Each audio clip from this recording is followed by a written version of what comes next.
Oke, sebelumnya Assalamualaikum warahmatullahi wabarakatuh. Perkenalkan, saya Muhammad Ulil Albab dengan 3 digit 5 akhir 032 dari TRO Angkatan 23. Jadi di sini saya akan mendemonstrasikan modul 5 dari praktikum Computer Vision yang berjudul model fitting dan optimasi. Nah, di mana model fitting ini merupakan proses ketiga belajar dari data training dengan menyesuaikan parameter agar dapat merepresentasikan pola pada citra, sedangkan optimasi itu metode untuk menemukan parameter terbaik dengan meminimalkan nilai error atau loss.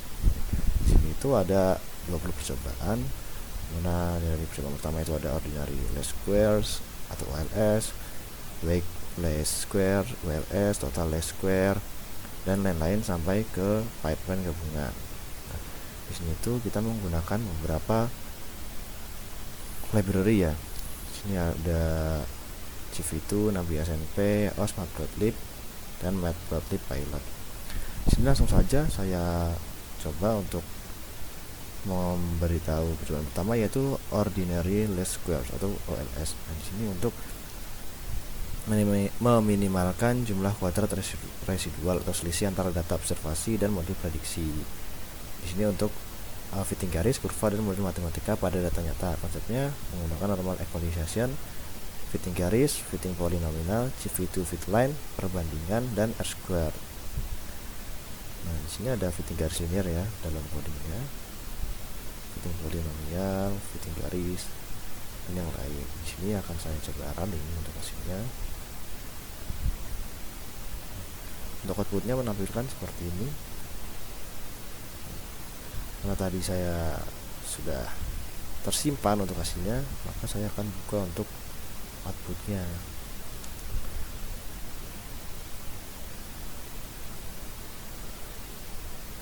Sebentar, kita tunggu. Nah, untuk outputnya ini seperti ini. Jadi di sini ada ordinary least square. Ini untuk linear fitnya, di mana biru atau titik seperti noise ini adalah data, dan yang merah ini OLS, sedangkan ini garis yang benar, di mana garis merah ini menuju ke garis hijau atau dari jarak jauh ke dekat untuk mencapai titiknya. Sedangkan untuk ini, untuk yang berwarna biru itu ada dek dengan nilai 1, yang berwarna oranye dek dengan nilai 2, berwarna hijau ini garis dengan dek dengan nilai 3. Dimana garis biru ini maksud saya titik garis biru ini merupakan datanya. Nah, ini CV2 fit line-nya pada gambar yang digunakan. Nah, ini ada perbandingan disk type-nya, mana ini merupakan disk L2 untuk warna merah, L1 berwarna hijau,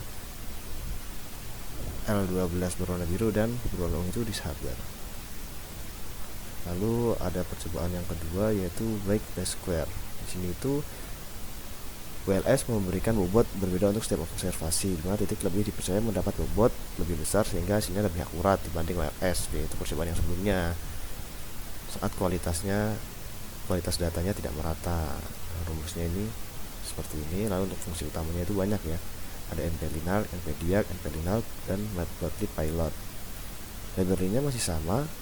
Di sini untuk codingnya itu ada untuk mengatur sheet agar hasil reproducible. Di sini ada membuat data, membuat 80 titik data, terus ada OLS tanpa bobot. Nah, ketika di run yang kedua ini,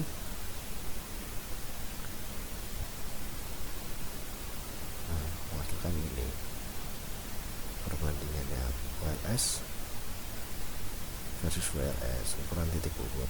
Untuk bundar-bundar berwarna biru ini datanya, dan sedangkan berwarna hijau ini garis kebenarannya. Untuk berwarna merah ini OLS dan biru WLS.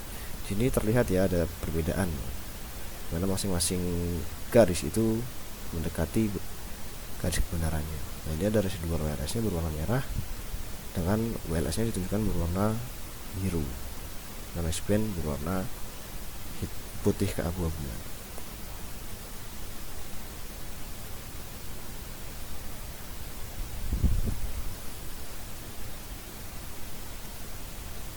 Tunggu. Nah, ini untuk yang menunjukkan merah itu OLS, biru itu WLS, dimana titik biru itu ditandakan dengan presi yang tinggi. Lalu selanjutnya ada percobaan ketiga, yaitu total least squares atau TLS. TLS sendiri ini itu meminimalkan jarak ortogonal agar tidak lurus titik ke garis atau model, bukan hanya residual vertikal seperti OLS. Ini tepat jika kedua variabel X dan Y mengandung noise. Metodenya itu menggunakan SVD atau Singular Value Decomposition. Dengan dekomposisi A sama dengan USV kuadrat T. Dengan rig singular vektor terakhir sama dengan normal bidang terbaik. Fungsinya sama seperti yang tadi dengan berbagai library yang sama. Ini ada membuat data sintetis di mana kedua variabel ada noise. Lalu ada titik-titik ideal di sepanjang garis Y sama dengan 2X tambah 3, menambahkan noise pada kedua sumbu X dan Y. Lalu ada OLS fitting, hanya residual vertikal. Ada TLS fitting menggunakan SVD, dan menghitung centroid. Ketika penyediran, maka menghasilkan hasil seperti ini. Nah, ini ada OLS versus TLS fitting, dimana untuk titik-titik berwarna putih ini merupakan datanya, masih sama seperti tadi. Untuk yang hijau itu untuk garis kebenarannya, warna merah itu OLS, dan warna biru TLS, dimana menunjukkan bahwa yang OLS ini menyimpang jauh dari titik kebenarannya. Ini untuk jarak ortogonal 50 titik pertama. Di sini terjadi selisih yang berbeda ya, dari 0 sampai 50. Lalu ini untuk jarak ortogonalnya, dimana yang berwarna biru ini adalah TLS.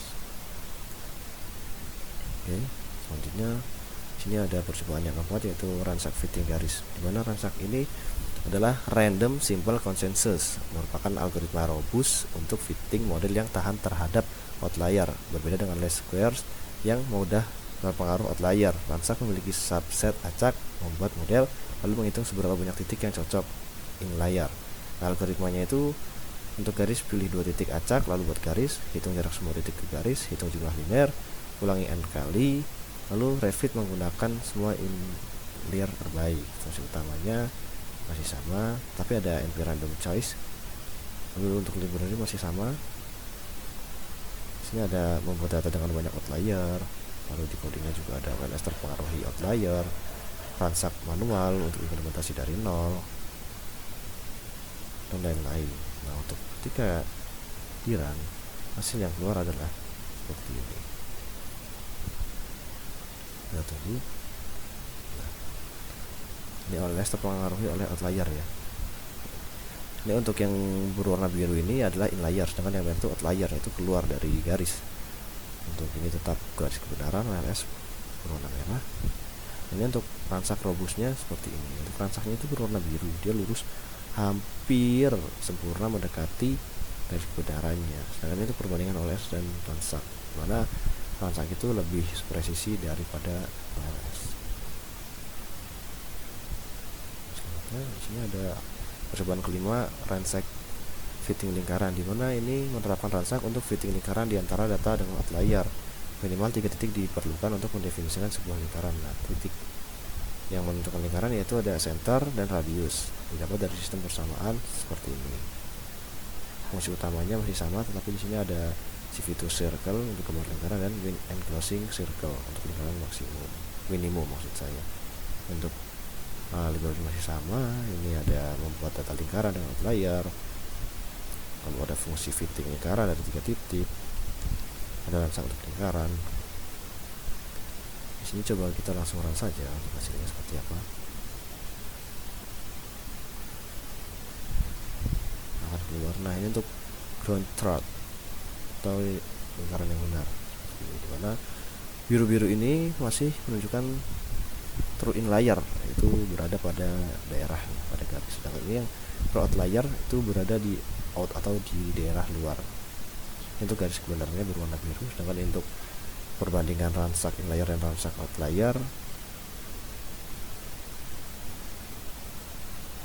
lalu sini juga ada hasilnya.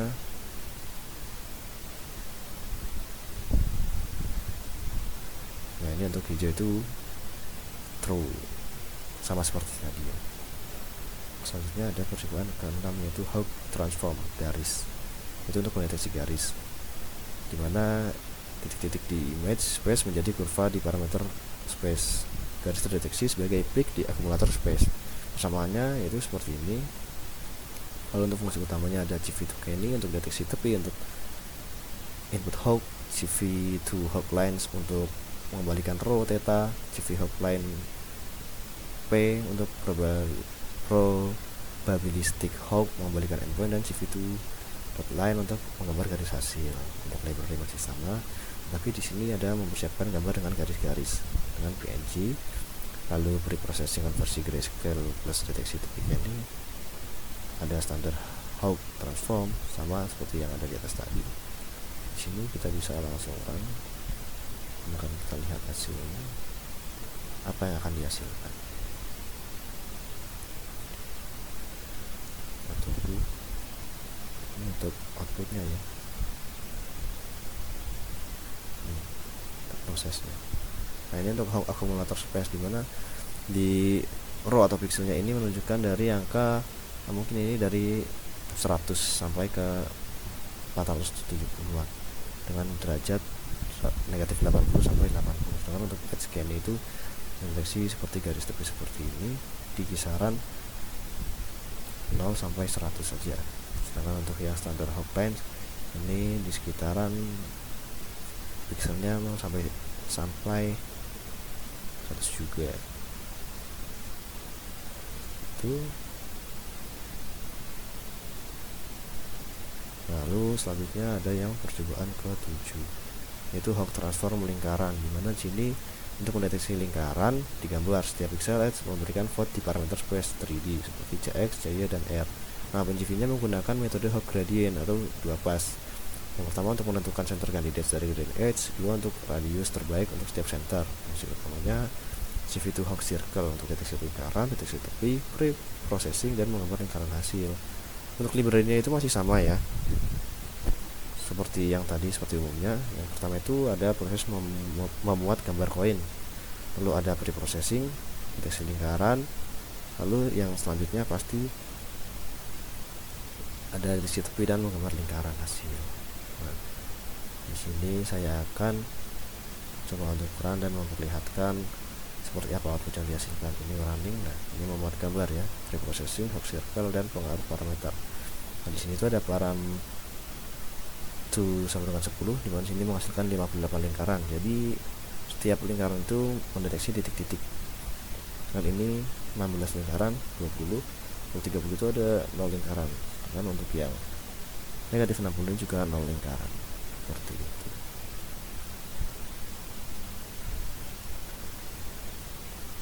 Coba kita buka output yang lainnya. Nah, ini ya, yang terdeteksi itu digambarkan seperti ini. Ini yang body, untuk gambar aslinya. Kalau selanjutnya pada percobaan 8 itu ada homography estimation. Homography estimation itu transformasi proyektif 313 yang memetakan titik dari satu bidang ke bidang lain. Biasanya digunakan untuk koreksi perspektif, image stitching, dan augmented reality. Nah, persamaannya itu seperti ini, menggunakan koordinat homogen dengan minimal 4 pasang titik korespondensi yang dibutuhkan. Cara estimasinya dengan DLT, yaitu direct linear transform. Fungsi utamanya untuk estimasi matriks, transformasi gambar dengan H, transformasi titik dengan H, dan H dari tempat-tempat titik. Untuk library masih sama yang digunakan, tapi di sini ada proses untuk homografi dari 4 titik. Lalu ada homografi dari 4 titik plus ransak, koordinat perspektif, dan transformasi titik dengan homografi. Kita akan lihat untuk hasilnya seperti apa. Saya akan coba run hasilnya. Nah, untuk di outputnya itu akan muncul running seperti ini. Nah, dia akan menunjukkan proses yang dilakukan. Nah, ketika selesai maka akan muncul seperti ini. Ini untuk gambar original. Ini untuk warped exact, dimana gambar itu lebih bagian kiri miring ke depan. Dan untuk perspektif ini sama tapi agak digeser ke kanan. Ini untuk correct burst. Lalu ini ransak inlier outlier, dimana inlier ini ditunjukkan dengan berwarna hijau, sedangkan outlier itu berwarna merah.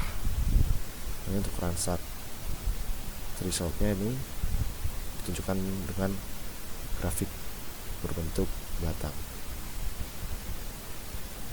seperti itu.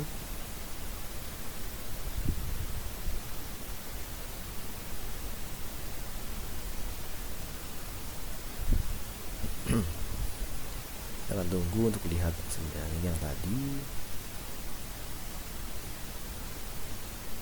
sama. Oke, selanjutnya kita akan ke percobaan yang 9, dimana ini merupakan koreksi perspektif dokumen.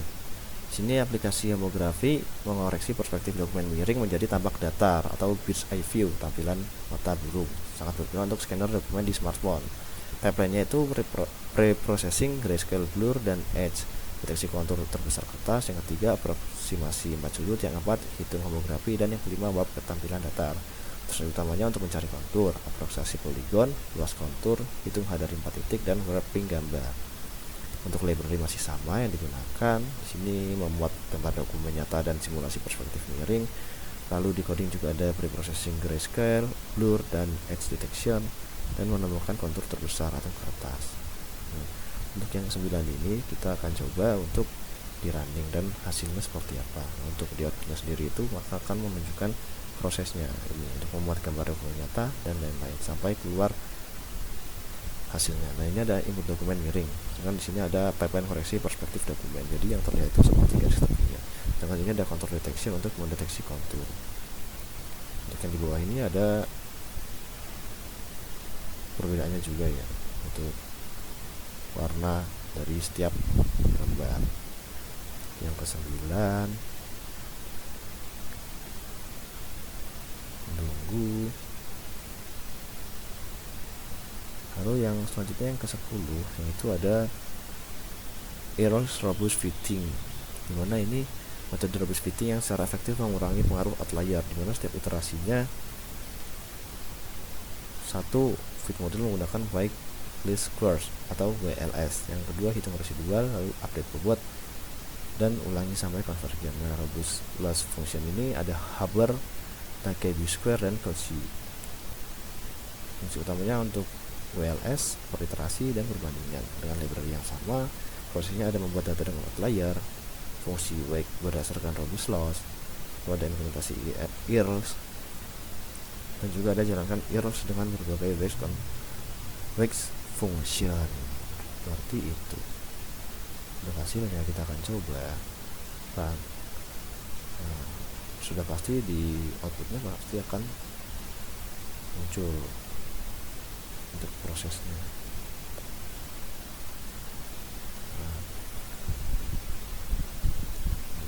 Ini perbandingan semua metodenya, dimana titik biru tetap inlier, merah itu outlier, dan garis kebenaran tetap berwarna hijau dengan OLS berwarna merah, Haber berwarna biru, ungu untuk 2K, dan hijaunya untuk Cauchy. Dimana baik function ini juga berbeda ya antara ketiganya ini. Untuk final wax Hubernya yang dihasilkan seperti ini. Untuk konvergensi setelah iterasinya dari Huber, Cauchy, dan Cauchy dari garis kebenarannya. Ini untuk distribusi residual, dimana OLS itu pasti selalu lebih rendah dari yang lain, sedangkan yang tertinggi itu ada di 2K. Ini untuk final wax 2K hard rejection ya.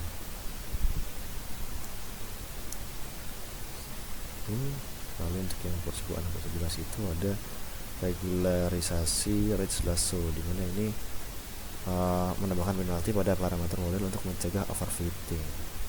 Di sini ada Ridge L2, ada Lasso. Fungsi utamanya untuk solusi Ridge, fitting polinomial, dan evaluasi polinomial. Library yang digunakan masih sama, tapi di sini ada membuat data sintetis sedikit data model kompleks.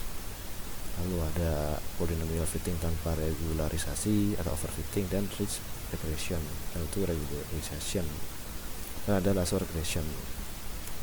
Untuk percobaan ke-11 ini saya akan coba run apa yang akan dihasilkan pada outputnya. Untuk output ini masih menunjukkan proses. Nah, titik datanya yang terdeteksi ada 15. Ini untuk true functionnya. Nah, ini akan proses visualisasi, dimana nanti akan muncul gambar untuk hasil visualisasinya. Yang ke-11. Tunggu.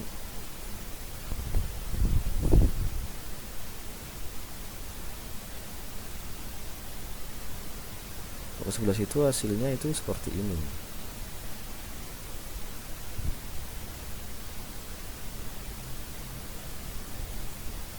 Kita tunggu ya, karena ini masih memuat gambar atau loading. Nah, untuk tanpa regularisasinya, dimana titik hitam ini merupakan data, yang hijau ini kebenaran, sedangkan yang lainnya itu merupakan perbedaan dari DEC yang bernilai 3, 9, dan 14, dimana di sini menunjukkan paling konstan mendekati kebenaran yaitu berwarna biru DEC dengan nilai 3. Ini untuk range L2 nya dengan DEC nilai 9. Lalu lasso perbedaannya ini di bagian yang merah tadi itu DEC dengan nilai 14 itu yang ini lebih smooth.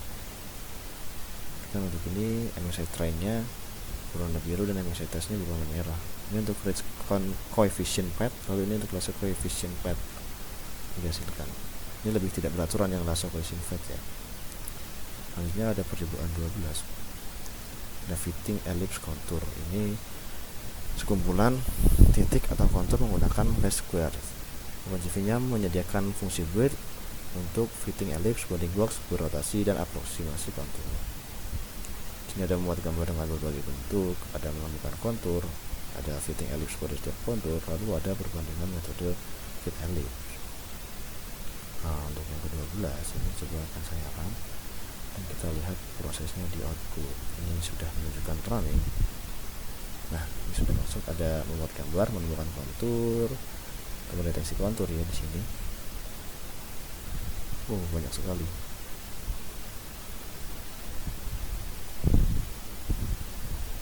Tunggu, langsung kita scroll sampai bawah sini. Ini untuk yang traceback sampai perbandingan metode fit ellipse. Ini percobaan 12, hasilnya itu ini 12.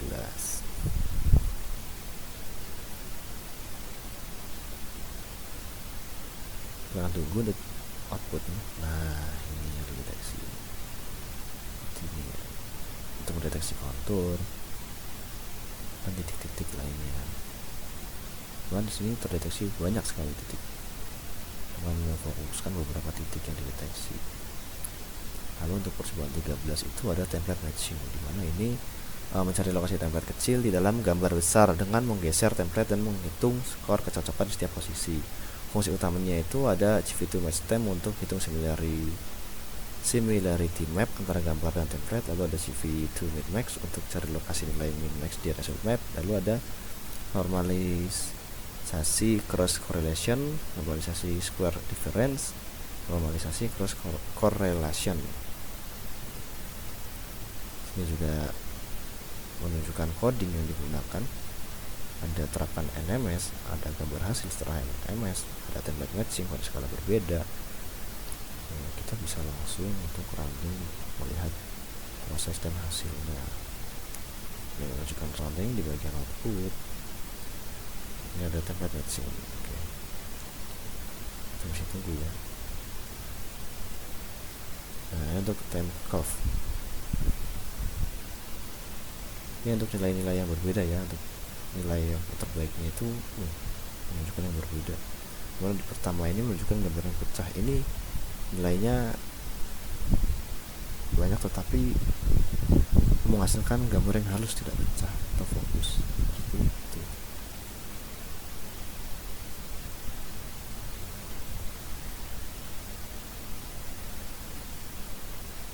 Ada visualisasi gabungan sedang loading.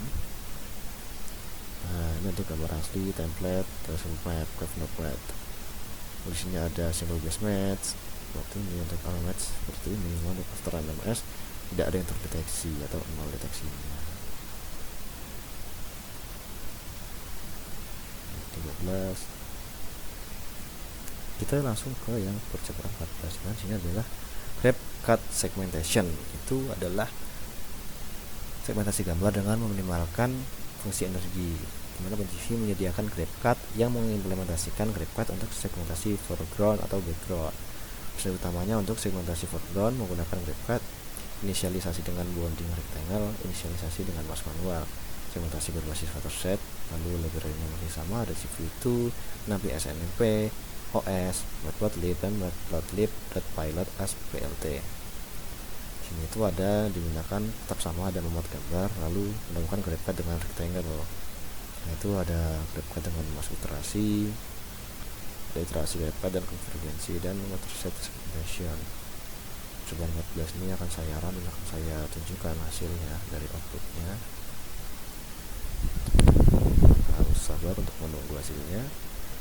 Ini sudah memuat gambar, ini sudah melakukan grabcad dengan rectangle.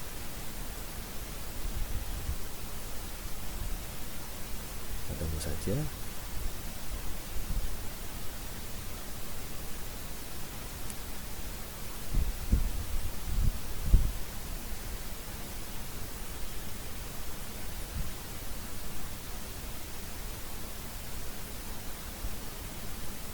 Nah, untuk hasil dari percobaan 14 itu yaitu seperti ini. Ini ada grabcad masuknya.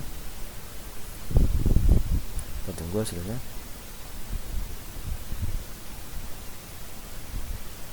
Ini agak memakan waktu ya.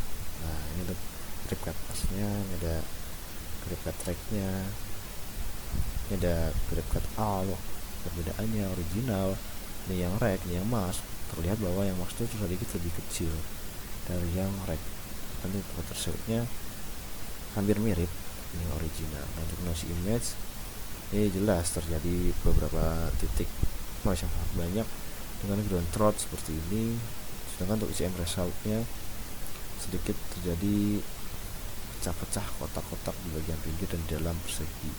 Nah ini untuk grabcad konvergensinya, dimana iterasinya menurun, yang dimana dari awalnya itu dengan nilai 2,5 di pixel foregroundnya itu di atas 114.000 menurun sampai ke 106.000 seperti itu. Untuk percobaan yang ke-15 ada K-means clustering. K-means clustering ini mempelajari K-means untuk segmentasi citra, di mana sini ada topiknya cv2.k-means, kuantisasi warna, segmentasi berbasis cluster. Untuk library dominan sama, tetapi di sini ada from_scalar.cluster import K-means dengan demo manual K-means, demo color quantization, image segmentation K-means, dan ada demo elbow method. Sini coba langsung kita run untuk hasilnya seperti apa, untuk kita lihat di outputnya. Oke, sedang running. Untuk K-means pada data 2 dimensi. Nah ini data aslinya ya, belum cluster, menunjukkan bahwa ini titik-titiknya masih berwarna putih, belum pemberian warna, belum penentuan warnanya. Sedangkan di sini sudah ditentukan bahwa ini cluster 0, cluster 1, dan ini cluster 2. Dan untuk centroidnya atau center ini.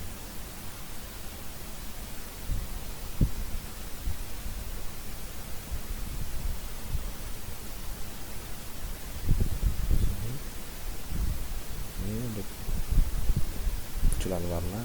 Untuk gambar asli ini 2 warna menunjukkan adanya perbedaan warna. Ini ada 4 warna sampai ke 32 warna yang berbeda. Dan setelah itu ada di bawah 16 yaitu Kalman filter dasar. Ini mempelajari Kalman filter untuk estimasi state. Jadi di sini itu topiknya ada cv2.kalman filter, ada state estimation, prediction, dan correction. Untuk library masih sama, tapi di sini mendapatkan directory tempat script ini berada, lalu mendefinisikan path folder gambar input dan mendefinisikan path folder output untuk penyimpan hasil, dan membuat folder output jika belum ada. Di sini juga terdiri dari beberapa proses ya. Di sini ada demo cv2.kalman filter seperti yang di topik tadi, ada Kalman prediction missing, Kalman parameter, dan lain-lain. Di sini saya akan coba langsung ke outputnya ya.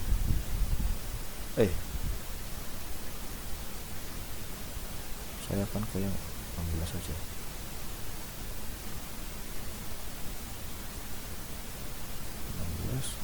Akan saya run menghasilkan seperti apa. Nah ini untuk untuk saluran filter satu dimensi, dimana untuk yang gelombang hijau ini sinyal yang benar, sedangkan untuk yang titik-titik ini noise atau pengukuran noise. Nah, yang biru ini itu Kaiman estimate. Jadi perbandingannya itu ini belum cukup sempurna ya, masih terlalu jauh dari titik puncak dan titik bawahnya, seperti itu. Lalu yang ke-17 ini ada convex hull shape fitting. Ini tuh untuk mempelajari convex hull dan shape fitting. Sini juga ada demo convex hull. Lalu di sini juga terdapat demo fit line. Ada juga demo shape fitting untuk memperkecil atau untuk memfitting lah, dan demo convexity defect. Nah, di sini tuh akan saya run untuk melihat hasilnya seperti apa. 17 ini sudah menunjukkan bahwa di running. Nah ini ada sekumpulan titik, dimana convex hull ini 4 vertex dari 34 titik. Vertex itu tunjukkan dengan titik warna hijau. Nah 34 titik itu yang di dalam ini yang terdeteksi. Lalu di sini ada fitting garis robust. Nah yang ini ada perbedaannya dari disk L2 OLS, disk L1 median, disk L12 dan disk Haber. Dimana sini tuh untuk garis-garisnya itu menunjukkan bahwa yang terjauh itu ada di bagian OLS ini, sedangkan yang terdekat itu dari garis kebenaran rata-rata dari yang median L12 dan disk Haber. Seperti itu. Nah, lalu di sini ada lingkaran ya. Ini ada area rect, main circle, dan fit ellipse. Nah, ini untuk segi mid 45 derajat, untuk ellipse miring 30 derajat. Dimana ini ada main area rect, main circle, dan fit ellipse juga untuk perbandingan ketiga gambarnya atau outputnya. Ini untuk convexity effect, dimana defect point juga terdeteksi di bagian tengah dari objek ini. Oke, selanjutnya akan ke percobaan 18. Percobaan 18 itu cross validation model selection. Nah, ini untuk mengevaluasi dan memilih model terbaik dalam konteks computer vision. Ini berguna untuk memilih parameter model fitting seperti derajat polinomial, threshold transact, dan lain-lain. Konsep utamanya bagi data menjadi K-vote, lalu latih di K1, uji di 1. Setelah itu K sama dengan jumlah data, lalu evaluasi sederhana, dan terakhir modul sederhana berfitting versus kompleks overfitting. Di sini ada generate data dengan noise, ada fitting dengan berbagai derajat polinomial, lalu ada K-fold cross validation manual, dan ada training error versus CV error. Nah, untuk yang 18 ini akan saya running, akan saya tampilkan di output, dan hasilnya ini masih menunjukkan running. Nah, ada generate data ya. Jumlah sampelnya di sini menunjukkan 50 dengan noise standar 0,3. Fungsinya sin x. Oke, jadi outputnya sudah muncul. Nah, ini untuk degree 1 E 0,2734. Di sini menunjukkan bahwa deck dengan nilai 1 itu belum mendekati garis kebenaran, sedangkan dengan nilai yang 5 ini sudah hampir mendekati garis kebenaran. Sedangkan untuk nilai terlalu besar itu juga tidak baik atau tidak bagus, karena dia akan membentuk pola yang tidak beraturan sehingga jauh dari garis kebenarannya atau dari targetnya. Nah, di sini ada training error versus CV error. Nah, ini di sini training errornya yaitu yang berwarna biru di bawah, sedangkan yang merah itu CV error. Dengan untuk base degree-nya itu ada di 7.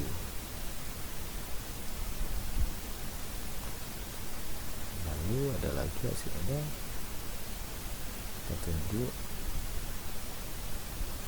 learning kurva. Nah, untuk model terbaik yang 7, yang bias varian straight itu yang ini. Untuk 5 volt CV error prediksinya yang ini. Lalu untuk transact result selection yang trend menunjukkan naik turun tidak beraturan, sedangkan yang CV itu perlahan-lahan naik, tidak terjadi penurunan. Sedangkan yang degree learning curve itu yang merah, yang CV menunjukkan naik lalu turun. Untuk residual floatnya dengan nilai degree 7 seperti ini. Nah, selanjutnya ada percobaan 19, yaitu denoising optimasi, memanfaatkan konsep optimasi dengan meminimalkan fungsi energi yang terdiri dari data fidelity term atau kecocokan dengan data dan regularization term atau keharusan dan prior. Di sini itu fungsi utamanya untuk non-local means denoising atau grayscale, lalu ada non-local means denoising yaitu berwarna, dan meminimalisasi DV plus data fidelity dan filtering edge preserving. Library-nya masih sama, dominan dengan yang tadi. Sini ada memuat dan menambah noise. Fungsinya ada juga non-local means denoising, local variation denoising manual, dan ada juga bilateral filter serta ada perbandingan metode denoising. Yang 19 ini akan saya run dan akan saya tunjukkan untuk hasil output dan visualisasinya. Yang membuat gambar menambah noise, gambarnya terdeteksi ya dengan sigma noise 30 certain paper groupnya 0,05.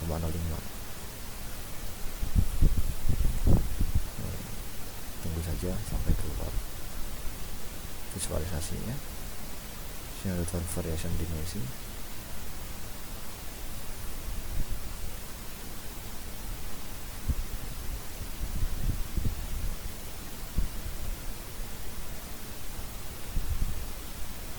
Untuk visualisasi gabungannya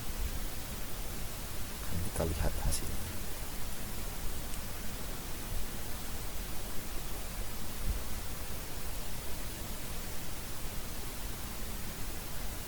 Nah, ini adalah hasil yang clean.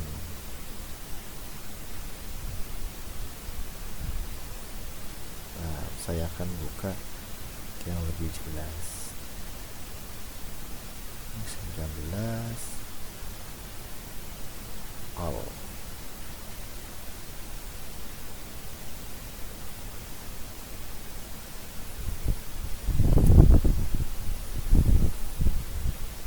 Nah, ini ya, untuk clean noisy dengan nilai 30 dan PSNR yang berbeda. Nah, ini Gaussian blur, ini median filter.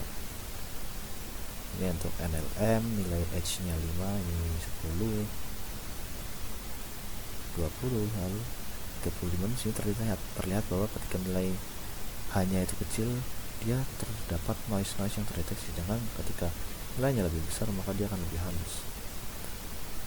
Untuk LM colornya juga terlihat seperti ada noise ya, ini lebih bersih. Dan ini untuk TVW sama dengan 1 itu tetap ada noise. Nah, ini untuk perbandingannya, dimana PSNR ini noisy di angka 20, terus di angka sekitar 26, dan yang lain juga pastinya berbeda dari yang lain.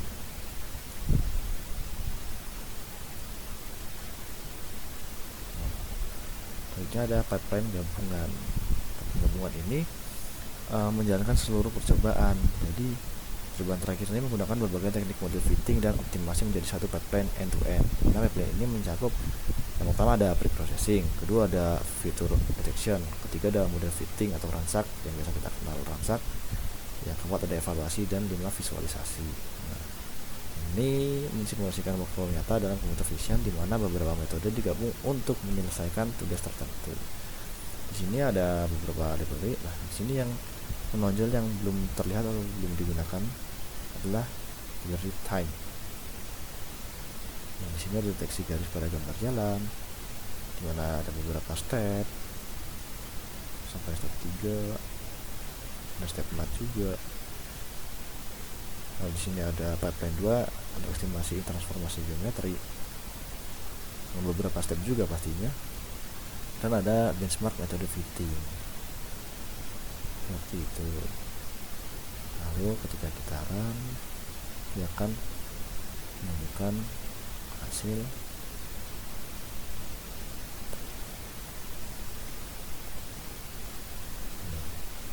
untuk setiap stepnya ya. Yang pertama itu ada step pipeline 1 tuh ada 3 step ternyata.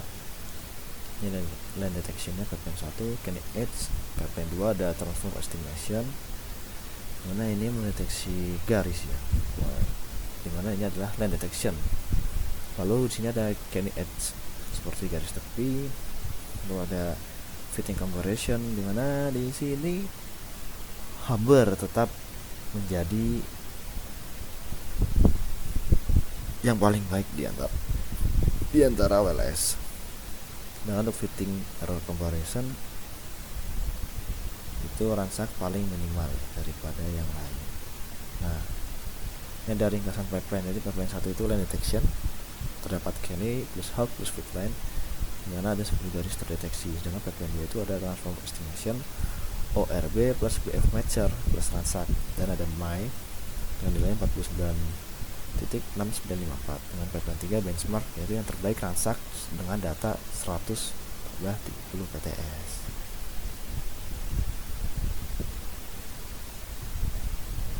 Sudah saya buka lagi untuk hasilnya supaya lebih jelas.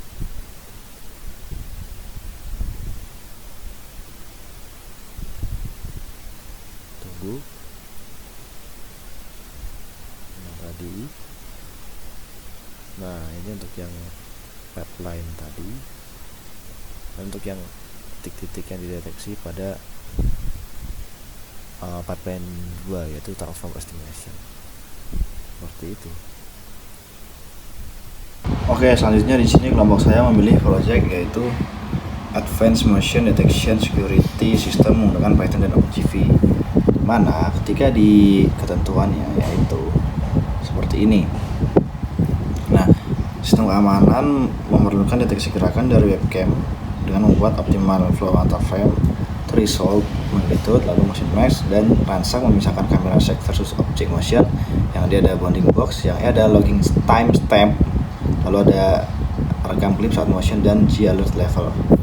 Nah, di sini saya sudah membuat untuk programnya. Saya akan run. Ketika di run, dia akan langsung mengaktifkan kamera untuk mendeteksi gerakan. Nah, ketika gerakan terjadi maka dia akan langsung screenshot. Di sini ada keyboard yang digunakan untuk mengaktifkan dan meng-off-kan. Nah, di sini coba saya klik B-box, maka dia akan off ya. Untuk trail to T, dia akan off.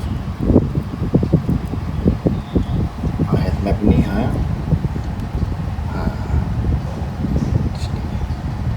Jadi di sini dia juga dapat mendeteksi ini ya, event dan track ya, atau gerakan. Ini menunjukkan kemana arah kita bergerak dengan garis-garis seperti ini. Oke, mungkin cukup sekian dari saya.